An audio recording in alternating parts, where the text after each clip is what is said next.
And we are golden. Yes? Okay, so thank you very much for coming to this culminating event of the 2024 Anthropology Department Scholars Week Conference, our keynote lecture.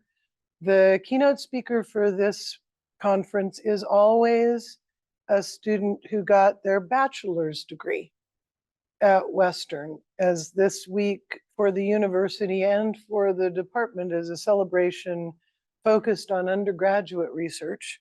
And so we invite someone who came from our program in the past and went out into the world and did something useful and interesting, which they can come back and share with us.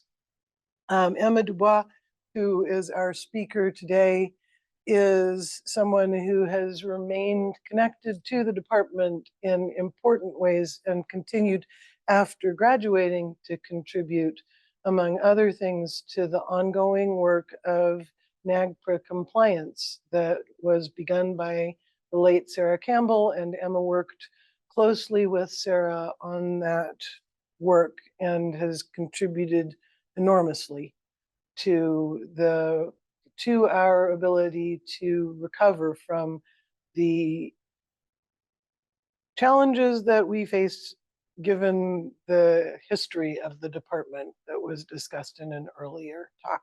Lance Tulloch came and spoke about Taylor earlier this afternoon. So I was very pleased. Anthropology Club recommended Emma as a speaker when I was talking to them about this gig, and I am so very pleased that she was available and that she is here to speak with us today. Welcome back, Emma, and I'm looking forward to hearing. You can have the microphone. The people have to keep talking to me and telling me what to do. That's okay. Fortunately, you know. Okay. This is cool. Little microphone. How fun for me. All right.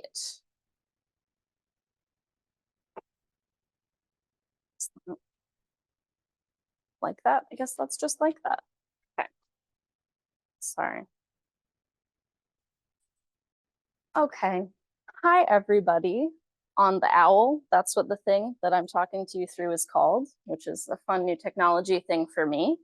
My name is Emma Dubois, as we've established, she, her pronouns, and I'm going to talk to you a little bit about the work I have done at Western, which Judy introduced, and things I've done since then. So it's been about 5 years now, which is scary how time passes, but that's okay. Since I was sitting where y'all are sitting at Scholars Week, about to graduate. And now I get to call myself an archaeologist. I've done a few different types of jobs. Cultural resource management, archaeology is the main thing that I've done. And all of these different jobs, including working for the Forest Service, my undergraduate work for the Lummi Nation, which is part of a tribal collaboration, which I'll share a bit more about, and working as a private contractor, which is a more recent thing I did that Judy alluded to. And then outside, but related to my actual paid work, is volunteering for the Association for Washington Archaeology, which I also will talk a bit more about. And on the horizon is grad school. So yay me, continuing my career. So how did I choose archaeology? I did an anthropology major. What sorts of things influenced my decision? When I was an undergrad, I learned about colonization and genocide and how it unfortunately is at the core of anthropology. And I wanted to do something different. I was conflicted about participating in the discipline, but there are things that interest me, such as the way that anthropology allows people to explore the gray areas of human existence. You know, it's not just absolutes. And so even though I was conflicted about the past of the discipline, there were things that I wanted to explore. And even though nothing can fix the past, cultural resource management and archaeology, when it's done in a thoughtful and proactive way, can help shift anthropology and archaeology away from the terrible past and bring collaboration and descendant communities' interests to the forefront. So even though I was interested in anthropology and cultural anthropology, I didn't see very many job opportunities in that. And I also was not super interested in being in academia. Sorry to all of you who do what you do, but it was not for me. And I also didn't want to be stuck behind a desk all the time. And so I was like, archaeology, that's outside. And so that was one of the main draws. But I also was deeply inspired by taking classes from Allison Rollins and from Sarah Campbell. And they shared about work they had done for their entire careers. And I was like, is that archaeology? Can I do that? I want to do that. And so I spoke with them and took their classes, and they were able to hook me up with a project that they were developing. And I was lucky enough to participate in that project, which I will talk more about shortly. But it's also worth noting that one of the more realistic reasons I chose anthropology is because there's a pretty good job market right now. And I can get paid to do something that I think is worthwhile and interesting. So my current position is as an archaeologist working for a cultural resource management firm. And while a lot of focus on archaeology, like when you're in school, is on sort of the more academic research driven side, it's worth noting that cultural resource management is driven by laws. A lot of what we do is digging holes. We monitor construction sites for infrastructure and other types of projects. We also give trainings to construction crews to make sure that if you encounter an archaeological site, like this is what you do, this is who you contact, please do not dig it up and take it away, which has happened and it's not great. Another part of cultural resource management, which is less common in the job that I have right now, is laboratory analysis, curation, and following those activities, repatriation or reburial of cultural material or ancestral remains. Although for the most part in my work, nowadays materials are not collected, things are left in situ when possible. That's sort of the ideal. And I mentioned that research is not the main, factor people do CRM archaeology. It's about facilitating sort of protection of archaeological sites and cultural resources while still allowing projects to go forward. So it's about working with clients and figuring out workarounds and being creative and decreasing the risk that an archaeological site would be encountered during construction or replanting projects and things like that. And there are a lot of different types of places you can work, sort of jobs you can have working as a CRM archaeologist or in the cultural resource management industry, dare I say. And this picture, well, okay, here, I animated this slide. It's exciting to me. The lightning bolts are the jobs that I have done. Very few of all of the possibilities. And this picture is me driving the Forest Service Dodge Ram 1500 in the wilds of New Mexico, which is not that wild. It was just the dirt back roads and things like that. But something that I did learn from working for the Forest Service, it was an early introduction to how important it is to work well with other people, to learn about what they do and be able to talk about what you do in order for everybody to do their job well.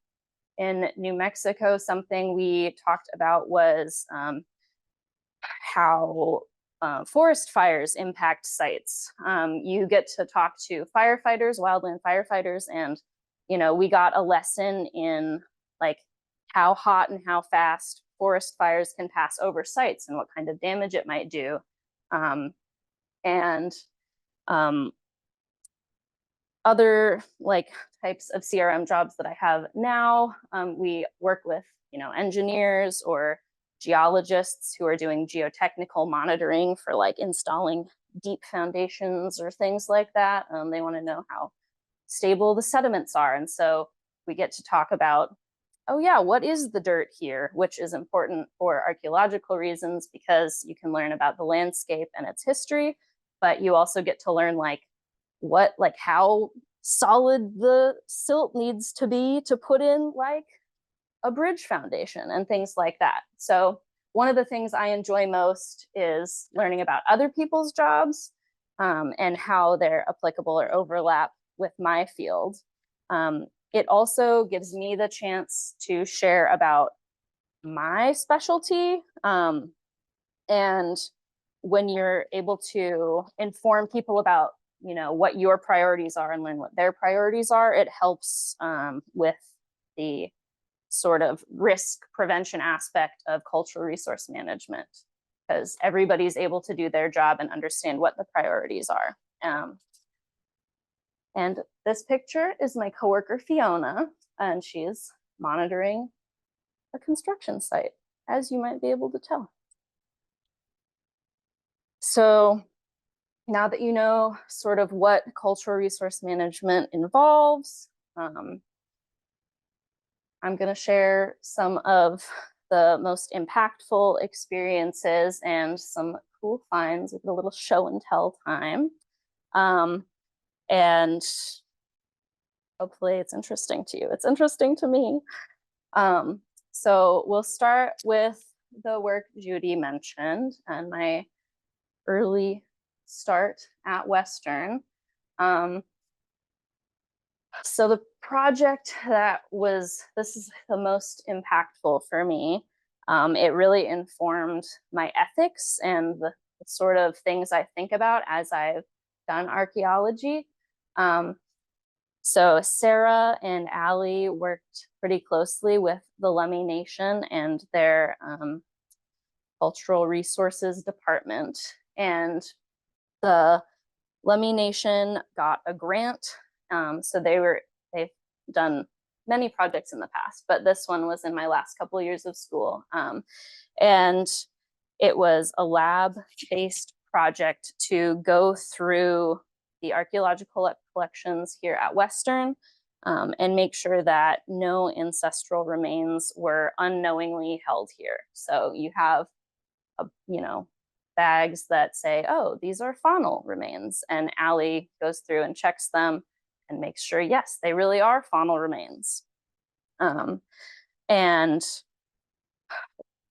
something that I meant to say is, even though this isn't, directly related to cultural resource management and, like as I practice it now, it's still certainly related because we still encounter artifacts and we're still working with tribes, and there's overlap. There's overlap for sure. That's the main thing that I wanted to say.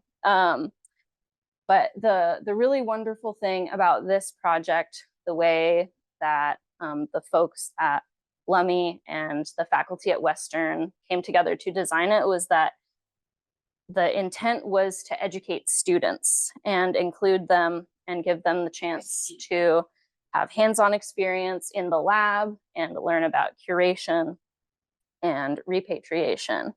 And I got the opportunity to learn firsthand from members of the Lummi Nation and hear their perspectives on cultural resource work and archaeology. One of the things that Ralph would always be frustrated about, Ralph is a member of the Lummi Nation and he's a cultural specialist, was all of the rules and regulations that sort of came between him and doing the right thing in the right way.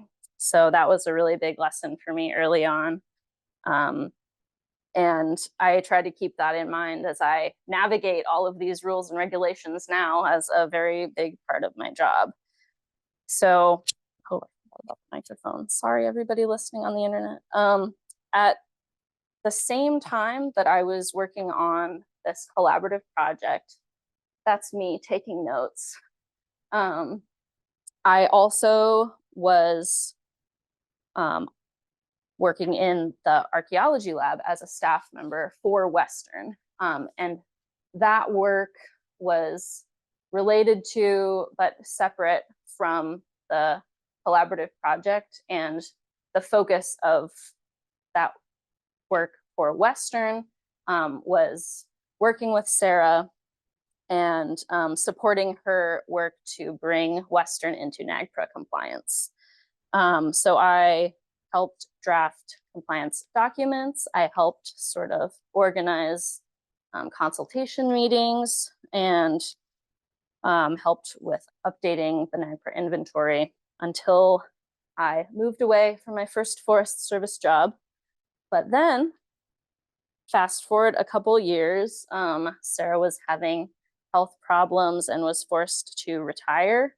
And there was the need to transition to other sort of management because Sarah was a professor and her official job duties did not necessarily involve doing NAGPRA compliance work. And there wasn't designated time or funding for her to do this, but given her relationship with the Lummi Nation and other tribal partners, she was really committed to supporting their goals of repatriating ancestors and making sure that work was done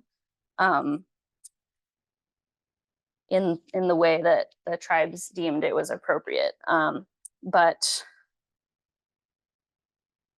yeah, because there were those other sort of factors, things ended up taking a while. And so when Sarah was planning her retirement and exit from Western, I, in the infinite wisdom of Anthropology Department Chair Judy Pine,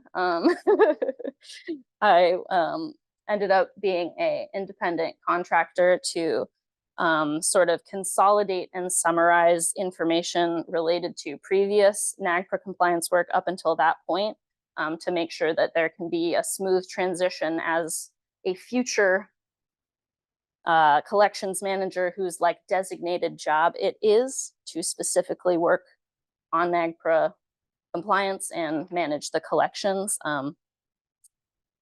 Yeah, sort of to set them up for success in the best way possible. So yeah, that's kind of things I did at Western that have really set me up as I continue to move forward. And especially being able to work side by side with members of an Indigenous nation really taught me how important it is not just to have your work motivated by, you know, Western science and the desire to learn more, but how there can be a really dynamic and lovely mesh of cultural values and trying to answer other questions. And another big lesson for me with especially assisting with the NAGPRA compliance work was just learning how complex and twisty, windy all of the roads to success can be. And I hope that someday, if I'm ever in a position to do more NAGPRA compliance work, that I can facilitate repatriation in an effective and ethical way. So yeah, my time here has definitely been very informative and has set me up for success as, oh, mouse, hello. I continue to work with tribes as I do CRM archaeology.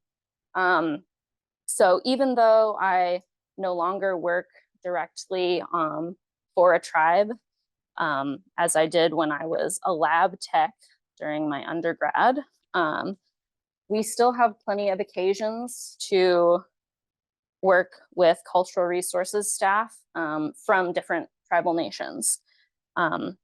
Various surveys I've worked on and inadvertent discoveries have had me in doing field work side by side with members of indigenous nations. And each tribe is different, as I'm sure you are aware.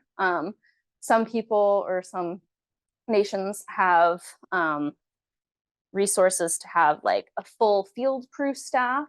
This picture is from a survey we were doing on the reservation for the Swinomish Indian tribal community, and they have their own field crew. And so this is my coworker Alita in plaid, and then this is Casey from the Swinomish crew. And on other projects I've worked on, I was out near the Hoh reservation. There's just one person reading all of the cultural resource reports, one person trying to figure out how to navigate that. And so we did a project out there, and their tribal historic preservation officer came out and was like, hey, like, can I dig with you? And I was like, yes, absolutely. Like, let's talk about what's going on here. Like, what have you been up to? Thanks for coming out in your very busy schedule. And so having the background I have has been really valuable for me moving forward. And it has emphasized for me that developing career-long relationships that are built on respect and trust is really an important part of cultural resource archaeology, and just, yeah, among other things, also collections management, clearly. Yeah, and I already talked about the picture. Clicking. Okay, so now we're into the show and tell stage. We're into the archaeology of it all. So one of the first things I would say is to expect the unexpected. This projectile point is something I found, and I was not expecting it at all. It was my first field day at the job I have now. We were on a small property. Somebody was going to put in a house, and it was a high probability area. So we were digging holes. This is not a shovel probe from the property, but I wanted to give an example of what our shovel probes look like. So yeah, I was just screening. And then this beautiful projectile point raised up out of the dirt. And it's made out of hosamine chert, which is a really special and interesting material type because it's sourced locally in the North Cascades. And it was really neat to find it. It was a bit further south, I think down somewhere in King County. And so it was really cool to find it because it sort of speaks to different trade networks and the ways materials get across the landscape and how people get across the landscape. So it was really wild to have such an amazing find my first day working for ERCI. And yeah, we recorded it, reburied it. Another really exciting thing for me was the first time we found a site where we could do a radiocarbon date. Because I don't know, I hadn't worked for companies before where we had found things or where they had had the money or been approved to send things off for a radiocarbon date. So the red dashes on there show where the cultural deposit is in the shovel probe, you can kind of see how the sediment is darker. This survey was for a habitat restoration planting along the Stillaguamish River flood. So it was in a floodplain. And a coworker and I were digging a hole together, and we found this. It was underlying just like a very beautiful, lovely sandy silt. And so then all of a sudden we were seeing these angular rocks, and we were like, oh, that's a thing.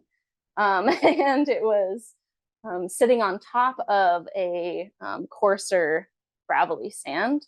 And so thinking about sort of the deposition of the sediments, it was probably like a nice gravel bar. There was also a old dry channel. So we were sitting above what would have been the water level on a little sandbar or gravel bar. And rather than over time being washed away, there's this really, all the lovely silt and fines on top of it indicate that it was probably like a very slow and low energy depositional environment on top of it. And so that's what allowed it to be preserved. And so up in the top right corner are some examples of fire modified rock. Let's see if I can move this little guy. Boop, there you go. And then below are a couple of the flakes that were in this deposit. And I was absolutely blown away to learn that it was from 300 CE. Like, that is so cool. You like think about all of the things going on in the world around then that are like well recorded in history. And then you're like, oh, along the Stillaguamish River, people were living, people were making tools. Beautiful, amazing, so cool. Okay, so another exciting and very interesting thing I got to do was actually apply using LiDAR data to find an archaeological site and like ground truth that it was there. So on the left, we have an aerial image of, this is a very steep valley or ravine, whatever you want to call it, which has a creek flowing through its bottom, which is up through there. And then there's a road along the left, I guess, southwest, whichever you want to call it, side of the ravine canyon. It's a steep, deep landform with a creek at the bottom. Anywho, oh, absolutely. What is LiDAR? What an amazing and beautiful question. LiDAR is an acronym, and it stands for something to do with lasers that are shot out of an airplane, and then the lasers bounce back, and there's a sensor, and it can tell you basically the elevation and give you a little pretty picture.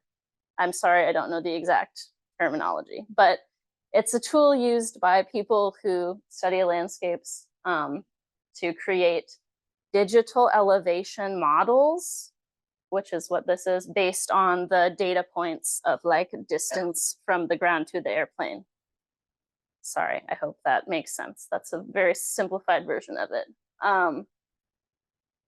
Yeah, and the lovely thing about LiDAR is that it can either show you the tops of vegetation, or it can show you, like, it's called a bare earth model, so that you can see what the landscape looks like underneath the vegetation. Because as you can see on the left, it's very difficult to even see that it's a steep ravine, or that there's a road, or that there's a creek. So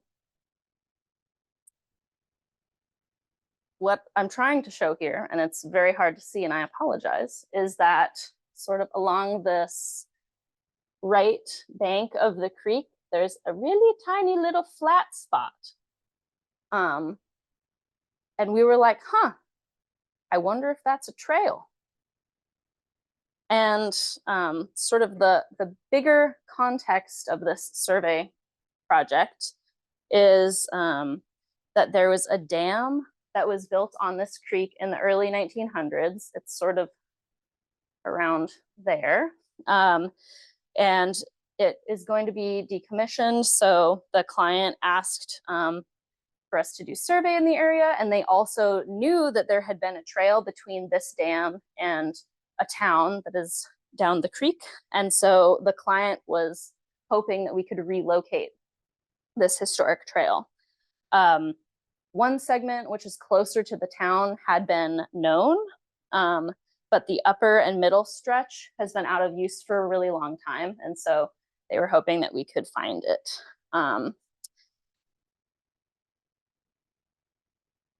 Yeah. And we did. So this picture, this is such a wild picture, this is the bottom of the ravine, the cliff. I'm standing on the opposite side. And this tiny little high-vis wearing speck is my coworker, Maddie, on the trail that we were able to find.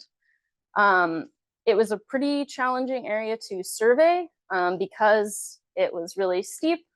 There were a lot of rocks, and there had been a forest fire in the area previously, so there are a lot of downed trees, really sort of difficult to navigate that terrain. But it also made it so that we could, in some places, see the trail when we were able to get there. I also was just consistently amazed at how absolutely bonkers the people who built this trail were, because it was like side hilling it so much. So this is another picture of my coworker, Maddie, standing on the trail that we found. So it's sort of this mossy surface right here, and it curves around this rock face and cuts it down in there. But we decided it was not safe to follow it all the way. So if we go back a couple slides, you can see that some of the portions of this are dashed lines as opposed to a solid blue line, because we were not actually able to observe the trail in some locations. But the solid lines are where we actually were able to be like, this is a trail. And another, one of the first indicators that we were near the trail, this is also hard to see, there's very small ceramic insulators on this tree. There's also a wire that comes down. So we had gone up this crazy steep slope, and we were like, I wonder if the trail is here. We were breathing hard. We were looking, we were like, oh, it's rocky, I don't know. And then we looked up at the tree and saw that there was a ceramic insulator and wires running in either direction. So then we kind of tried to follow the wires. And then we ended up finding this segment of trail, which is sort of, you can tell, built up with stacked rocks. So I don't know, when I took one of Jerry's intro to archaeology classes, he talked about how LiDAR could be used to find like pyramids in the Central American jungle. And I was like, wow, that's so cool. And then I was doing CRM, and I was like, I never thought that I would be able to actually apply this to my job. So that's why I think it's so super duper cool. Other cool things I've done.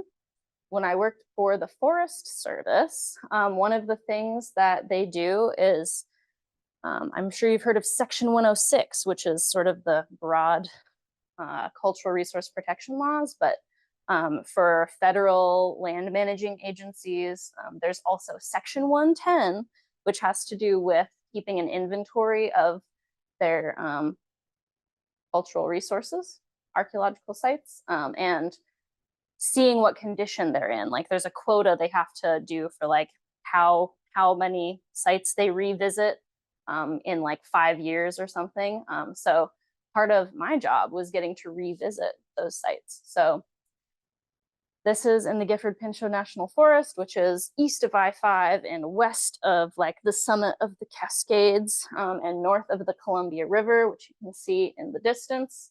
And in the even more distancy distance is Mount Hood, and I'm standing on the top of Mount Adams. We were revisiting this old fire lookout, and it ended up being decommissioned because the elevation of Mount Adams was too high to actually see any fires or smoke. And so they like built this beautiful little cabin. They hauled all the stuff up with mules, and then they built it, and they were like, we can't even use this.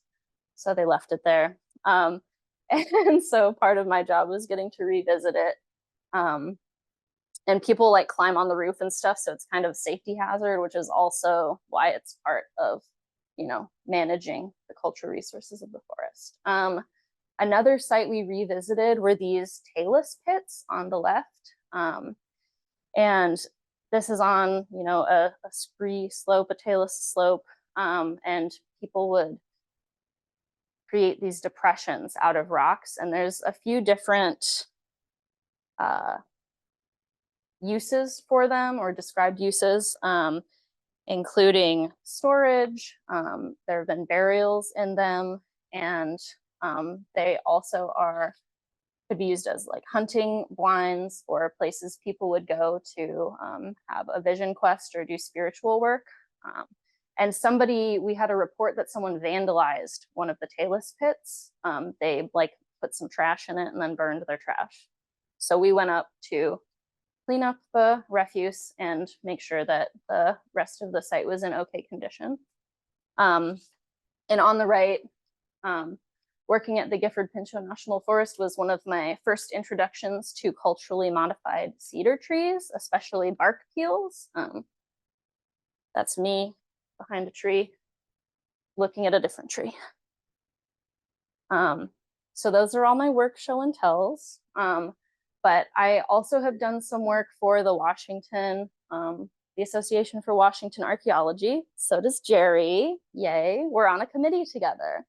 And we help run the Washington Archaeology Mentorship Program, also known as WOMP WOMP. And Anna Kuhn, a different member of the committee, designed this adorable little logo. I love this guy so much. So that's one way I get to be involved in like a broader community, and get to know other people. Going to conferences is also a really good way to do that. Next week, there's the Cultural Resource Protection Summit. I highly recommend it if anybody can go, which is not related to the AWA at all, but that's okay. Another sort of volunteer-ish thing through the AWA is the Field Technician Training Program. I know Song has done it last year, and we just had it yesterday, actually. ERCI, the company I work for, hosts a shovel probe focused training where we teach people, you know, valuable skills to use in the field. And the reason that I love doing these activities so much is because I benefited so much from mentorship and from people taking me under their wing and showing me the ways of archaeology. And so I am glad that there are ways that I can sort of pay it forward. And if you are interested in archaeology, these are great resources for you. Other outreach I've done is sort of in classrooms with littler kiddos.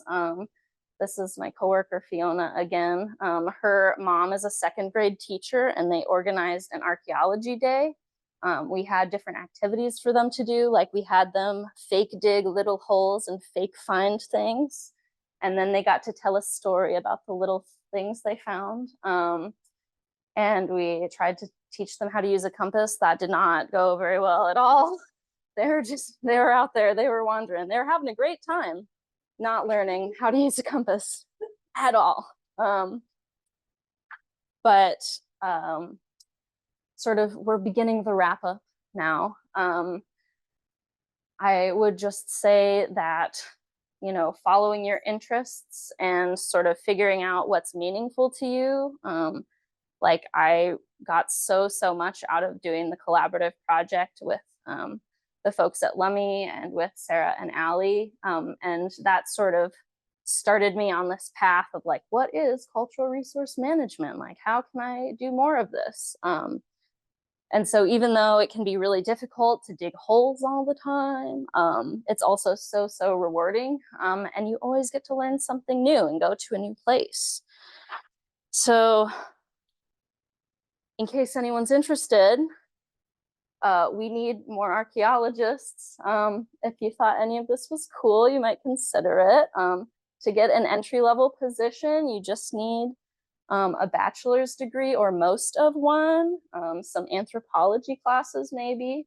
And if you can't do a field school, there are other resources for you to get some hands-on experience through the AWA training program, perhaps.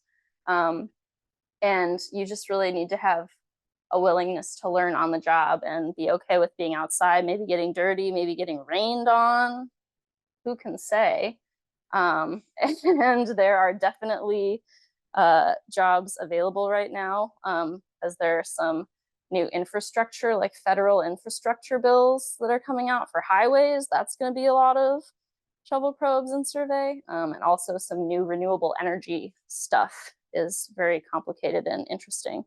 But we definitely will need more archaeologists.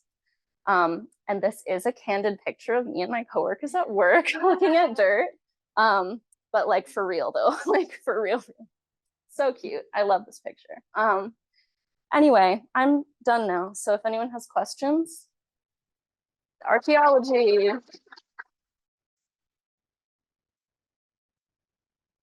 Oh, there's two. Student first.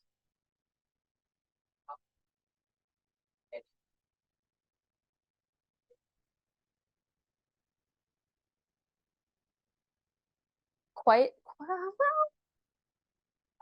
a fair bit.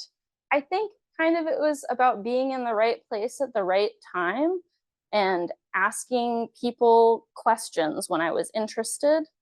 Yeah, networking is important. And if you are like trying to do more of that, but feel like disgusting about just being like, hi, I'm blah, blah, blah, like, look at me, talk to me, I'm the best. Doing volunteer work at different conferences or through the AWA. They are mostly archaeology focused, but there's sort of some like anth stuff too. But if you want to get involved in those committees, I know Jerry runs a local, what is that called? The North Area Group. There's events sometimes. Yeah. So if you're a student, it's free to join the Association for Washington Archaeology, and you can go hang out with people who have jobs already and stuff and be like, hey, can I help you stack these chairs? Like at the end of the event or whatever. And then people will know you and be like, oh my gosh, this cool person who helps stack chairs. Like, do you need a job? Like sometimes it really is that simple. Like if they're short staffed, you never know. So yeah, it's definitely about who you know, but it's also about being yourself and sort of reaching out when you have that instinct and sort of following that. Oh shoot, repeating the question. The question was, how important is networking to starting your career? Sorry about that, Zoom folks. Do you still have a question? Yeah. Yeah, I wonder what advice you give to yourself if you could Oh, back in time. Uh-huh.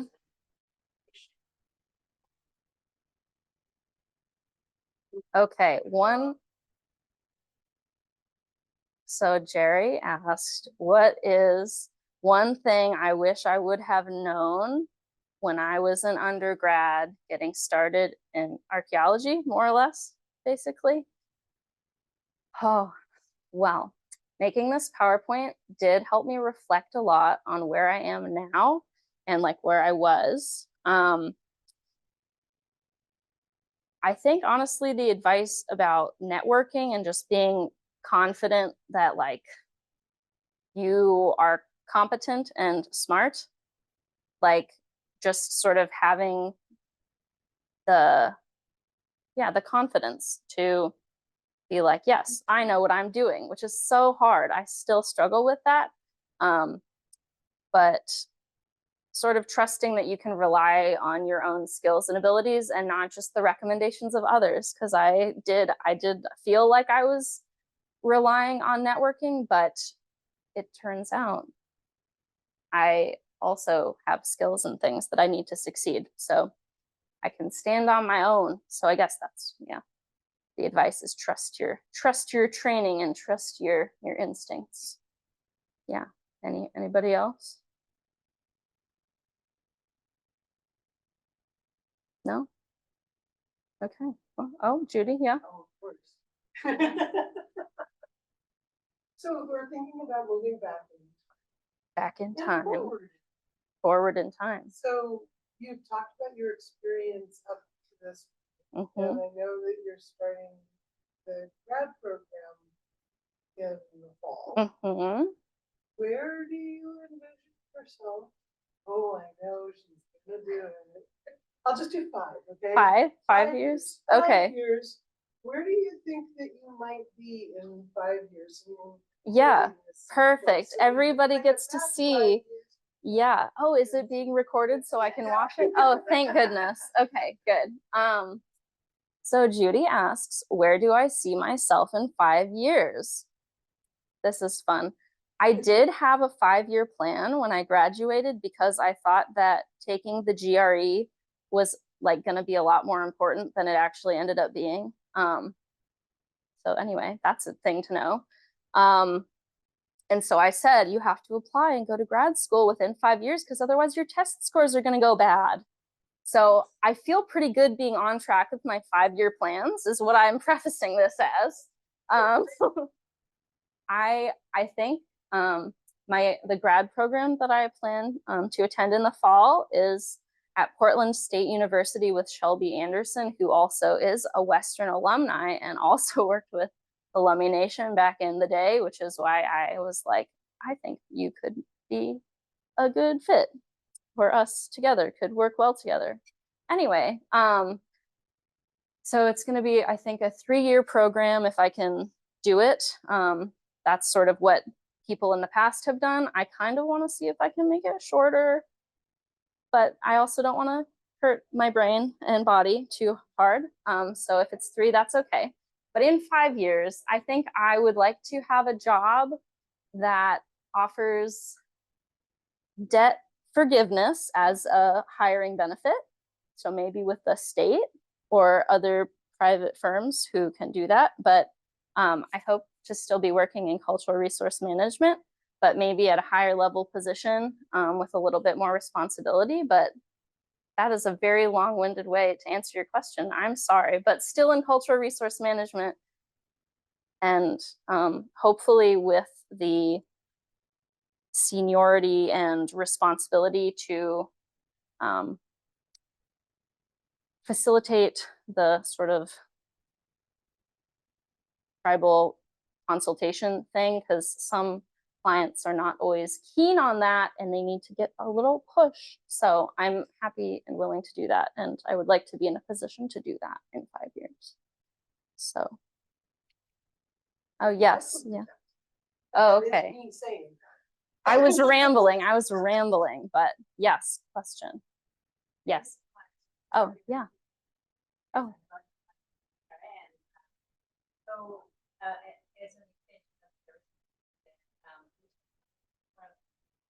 all, qualified for those who are not.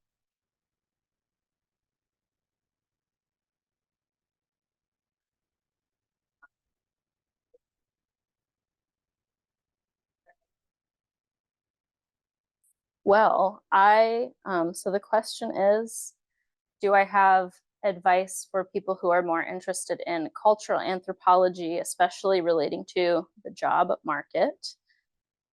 Or any advice? Any advice in the four sub-disciplines of anthropology? I think, well, I can only speak from my own experience, but I still really fall back on pursuing your interests and reaching out to people who do research that you think is interesting or who are doing work. It doesn't have to be research, clearly. It can just be you know, people who are acting in a way that you appreciate and like, and sort of, yeah, chasing that down and seeing if you can get involved in some way, and yeah, do your best, and don't worry if it's not like a straight shot. You might meander, get some little adventures along the way, and that's okay because it's early and you have time. Sure thing. Anybody else? Anybody else? Yes, song. Oh. Oh, okay. Oh, you got this. Question is, how did you find doing the GIS certificate at Western? I'm so glad you asked. I am using it right now for my grad school things. I'm gonna be like, I have a certificate. I honestly, when I was doing it, I mostly was concerned about getting it done before I graduated and taking whatever electives were available.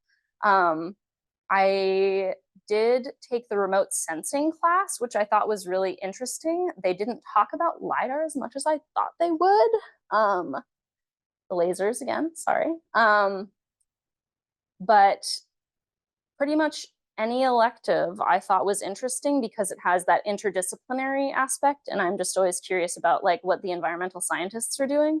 And so they were talking about like leaves and things and modeling like species distributions, and I was like, I don't know about this, but okay, like it's cool. So yeah, I don't have like a specific recommendation, but maybe the recommendation is to be open to learning new things and thinking about how you might be able to apply it to your discipline, because there's probably more interconnections than you might initially imagine. Pardon me, sorry. Anyone else? Questions? That's such a lovely note to Okay, conclude on, because great. It does suit everything, right? Yeah. And career stage. Questions? Yeah, right. Or more questions. More questions, always. More opportunities. Do you want the microphone to say your lovely ending words that you kind of just said? Okay. I will say kindly old professor now. Yeah. So just wanted to thank Emma very much for coming here and sharing this with us, and particularly to think about the ways in which the advice that she brings, which is coming from a very specific experience and towards a very specific career path, does suit a wide range of career paths and experiences. If you have your interest that is your thing, and then you reach out and look to see where the connections might be, and don't get all tunnel visioned about it, and don't get fussed if it doesn't look like it's a straight line, because maybe it isn't supposed to be. So thank you very much, Emma, and thank you all for coming. There is, I believe, yes. Thanks, Anthropology Club, for recommending me. That was so nice. And thank you to everybody in the Zoom who may be here. We appreciate your coming.